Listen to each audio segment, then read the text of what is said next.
Hello, educators. I am going to show you how to share a document with your colleagues. Say it's an important document. You do not want them to change anything that you have done. You want them to make a copy of it.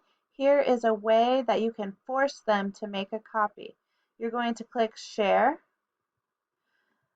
Anybody with the link can edit. Copy that link, and then whenever you share it with them, you'll post it or paste it, right? But then you're going to backspace all the way past the word edit, and instead of edit, you want them to have to make a copy. That is the link that you will send to them, and whenever they open it, this is what will happen. It will make them make a copy. It's the best thing ever. You're welcome.